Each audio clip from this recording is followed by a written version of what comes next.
So hello dear students, आज के session में हम मैट्रिसेस में इन्वर्टिबल मैट्रिक्स पढ़ने वाले हैं। ओके, इन्वर्टिबल मैट्रिक्स के बारे में आज हम पढ़ने वाले हैं। बिना किसी देरी किए शुरू करते हैं। तो सबसे पहले hello everyone, welcome back to कक्षा 12वीं। ओके, आज हम पढ़ने वाले हैं इन्वर्टिबल मैट्रिक्स। अगर आपको एमएसटीसीटी के लिए hand written notes, mock test, short notes, summary notes अगर आपको एक्सेस करना है तो वो हमारे टेलीग्राम ग्रुप पर अवेलेबल है। Link is in the description below. और इन्वर्टिबल मैट्रिक्स और नॉन इन्वर्टिबल मैट्रिक्स के बारे में आज हम पढ़ने वाले हैं। बेसिकली इन्वर्टिबल मैट्रिक्स जो हमारा होता है और नॉन इन्वर्टिबल मैट्रिक्स जो हमारा होता है, ये डिफाइंड कैसे होता है। सबसे पहले तो ये हमें पता होना चाहिए कि ये डिफाइंड कैसे होता है। तो अगर आपने पढ़ा होगा, कभी ना कभी आपने पढ़ा होगा कि यार एक मैट्रिक्स है, एक डिटर्मिनेंट है, एक मैट्रिक्स है, इसका इन्वर्स ही एग्जिस्ट नहीं है, और एक मैट्रिक्स है, इसका इन्वर्स ही एग्जिस्ट नहीं है। ओके, तो ऐसे हो सकता है। कभी कभी बोला जाता है कि यार 2x2 का मैट्रिक्स है लेकिन इसका इन्वर्स एग्जिस्ट ही नहीं हो रहा है, और कभी 3x3 का मैट्रिक्स है, इसका यार इन्वर्स एग्जिस्ट ही नहीं हो रहा है। तो इसी को डिफाइन करते हैं हम invertible and as a non invertible. तो कंसेप्ट को पकड़ो यार, कि कोई सा भी मैट्रिक्स अगर वो एग्जिस्ट करता है तो वो इन्वर्टिबल मैट्रिक्स है। कोई सा भी मैट्रिक्स अगर वो एग्जिस्ट करता है तो वो इन्वर्टिबल मैट्रिक्स है। और कोई सा भी मैट्रिक्स अगर वो एग्जिस्ट नहीं कर रहा तो वो नॉन इन्वर्टिबल मैट्रिक्स है। कोई सा भी मैट्रिक्स अगर वो इन्वर्टिबल है, सॉरी, अगर वो डज नॉट एग्जिस्ट है तो वो नॉन इन्वर्टिबल मैट्रिक्स है। ओके, नॉन इन्वर्टिबल मैट्रिक्स है। तो अगर आपको ये समझ में आ चुका है तो ये हम डेफिनेशन लर्न करते हैं। जैसे अगर ए इनवर्स एग्जिस्ट करता है तो वो हमारा इन्वर्टिबल मैट्रिक्स है। और इन्वर्टिबल मैट्रिक्स है, ए इनवर्स एग्जिस्ट करने का मीनिंग क्या होता है। यहाँ पर जो है हमारा एक फॉर्मूला है, जैसे यहाँ पर आप देख सकते हैं कि A inverse is equal to one by adjoint of A into one by determinant of A into adjoint of A. ये हमारा फॉर्मूला है इनवर्स का। ओके, तो इस केस में क्या होगा कि इन्वर्टिबल मैट्रिक्स हम किसे कहेंगे, जिसका इन्वर्स एग्जिस्ट करता है उसे हम इन्वर्टिबल कहने वाले हैं। ओके, और जिसका इन्वर्स एग्जिस्ट नहीं करता, इन्वर्स एग्जिस्ट नहीं करता, इसका मीनिंग क्या होगा कि इसका यहाँ पर जो डिटर्मिनेंट है वो 10 to 0 करेगा, बेसिकली 10 to 0 करेगा। ओके, और यहाँ पर अगर आपका इन्वर्स एग्जिस्ट करता है तो यहाँ पर जो है इसका डिटर्मिनेंट नॉट इक्वल टू 0 होगा, बेसिकली नॉट इक्वल टू 0 होगा। ये जो दो कंडीशंस हैं ये आपको क्वेश्चंस में भरपूर मिलने वाली है। कि कोई सा भी मैट्रिक्स आपको दे दिया ए 1 2 3 4, और बीच में आपको ए दे देंगे और उस ए की वैल्यू पूछेंगे और बोलेंगे कि, बोलेंगे क्या बोलेंगे वो बोलेंगे कि the matrix is non invertible. तो आपको कंडीशन पकड़नी है कि अगर नॉन इन्वर्टिबल है तो इसका इन्वर्स डज नॉट एग्जिस्ट, इसका इन्वर्स एग्जिस्ट ही नहीं करेगा, मतलब जो डिटर्मिनेंट है वो 10 to 0 करेगा। और अगर ये 10 to 0 करेगा तो ये 1/0 मतलब इन्फिनिटी होता है, तो infinity into adjoint of A not defined. Okay, तो inverse does not exist in non invertible matrix, basically in non invertible matrix basically. तो यही कॉन्सेप्ट है।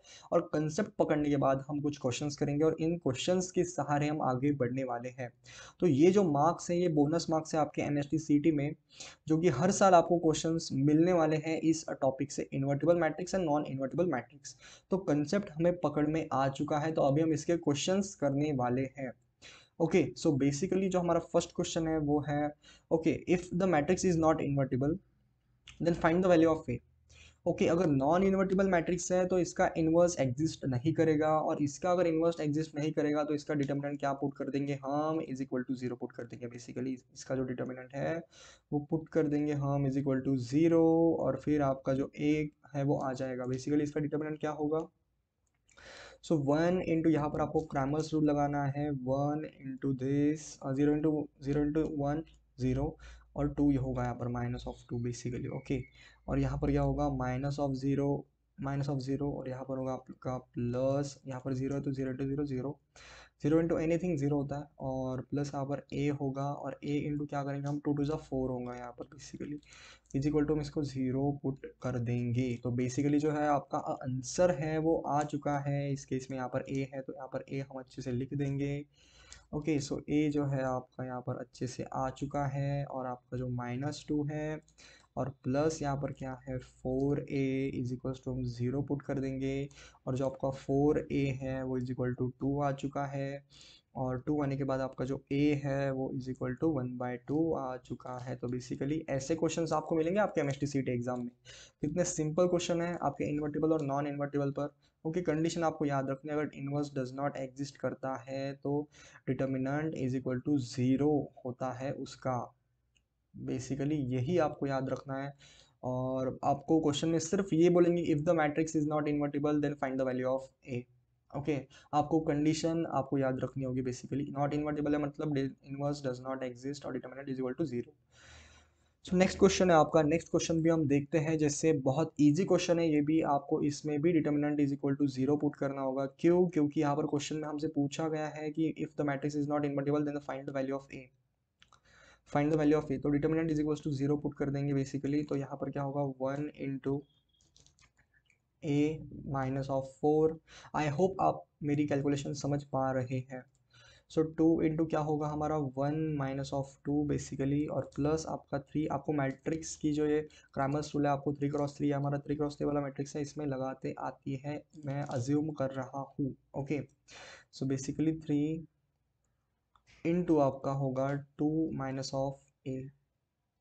Okay, is equal to 0 put कर देंगे। बेसिकली क्या होगा यहाँ पर a-4, यहाँ पर भी क्या होगा माइनस ऑफ, यहाँ पर -1 होगा, माइनस माइनस प्लस मतलब प्लस ऑफ 2 होगा यहाँ पर basically.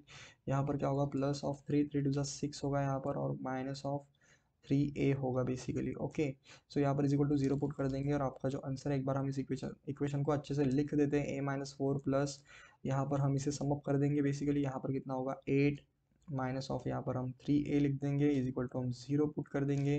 Basically minus of 3a plus a कितना होगा माइनस ऑफ 2a होगा, और यहाँ पर प्लस ऑफ 4 होगा, और इज इक्वल टू जो है आपका जो answer is equal to 0 put कर देंगे, और a जो है आपका आ रहा होगा 2। 2 आ रहा होगा बेसिकली। तो इसका जो आंसर है वो a इज इक्वल टू 2 आ रहा है बेसिकली। ओके, तो ऐसे क्वेश्चंस आपको एमएसटी सीटी एग्जाम में मिलने वाले हैं, और आप वो क्वेश्चन क्रैक करके ही अगला क्वेश्चन सॉल्व करेंगे बेसिकली। यहाँ तक तो आप समझ चुके हैं, और नेक्स्ट क्वेश्चन है हमारा बेसिकली। सो नेक्स्ट क्वेश्चन में भी हमें determinant is equal to 0 put करना है, क्योंकि आपको क्वेश्चन में क्या दे रखा है, if the matrix is not invertible then find the value of a. तो determinant is equal to 0 put कर देंगे, और 1 इन ब्रैकेट ए होगा यहाँ पर बेसिकली, और यहाँ पर ऑफ -2 होगा, -2 मतलब ए होगा फिर से यहाँ पर, और प्लस ऑफ 1 होगा, प्लस ऑफ 1 के बाद क्या होगा यहाँ पर 1 माइनस ऑफ 2। सो इसका जो आंसर है वो बेसिकली आ गया है a minus of 2a plus of, sorry minus of 1 होगा यहाँ पर, और यहाँ पर होगा 0। Okay, so minus of a minus of 1 is equals to 0। तो बेसिकली क्या होगा minus of a is equals to plus of 1। So a हमारा आने वाला है माइनस ऑफ 1। सो यहाँ पर इस केस में आपका a कितना आ गया, आपका a आ चुका है माइनस ऑफ 1। बेसिकली ये जो है आपका आंसर हो चुका है इस क्वेश्चन का। सो नेक्स्ट है हमारा, इसमें हमें रिलेशन फाइंड करना है। देखो क्वेश्चन डिफरेंट है लेकिन कंसेप्ट तो वही है। आपको determinant is equals to 0 put करना है। बेसिकली आपका जो क्वेश्चन है वो आंसर सॉल्व हो जाएगा। If the matrix is not invertible then find the relation between a and b. Okay, determinant is equals to 0 put ही करना था। ओके, सो यहाँ पर a into 3 minus of b into 6। Okay, plus of 1 into कितना होगा 2 minus 1 1 होगा। Okay, is equals to 0 put कर देंगे।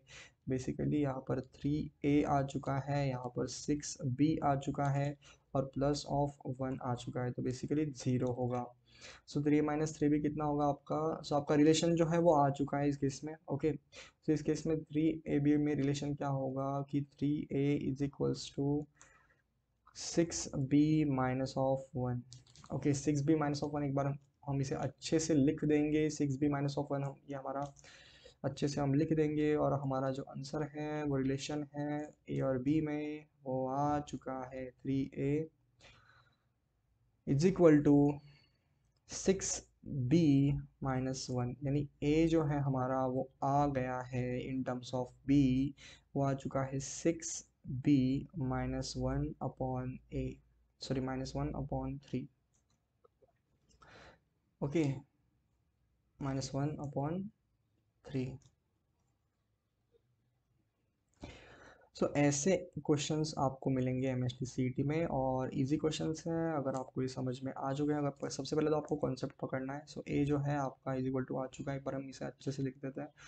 ए बी -1/3, तो ये जो है आपका आंसर है इस क्वेश्चन का। आपके रिलेशन फाइंड करना था। और सबसे पहले तो यार आप क्वेश्चन में कॉन्सेप्ट को पकड़ो और आगे बढ़ते हैं। सबसे पहले एक बार कॉन्सेप्ट कॉन्सेप्ट पर जाते हैं हम। और इन्वर्टिबल मैट्रिक्स में अगर ए इनवर्स एग्जिस्ट करता है तो वो इन्वर्टिबल मैट्रिक्स हो जाएगा। नॉट इन्वर्टिबल मतलब का मीनिंग क्या है, A inverse does not exist, और इसकी कंडीशन क्या होती है, डिटर्मिनेंट इज इक्वल टू 0। और इसी के साथ हम क्या कर सकते हैं, सेशन को समाप्त कर सकते हैं। तब तक के लिए आगे बढ़ते रहिए। All the very best.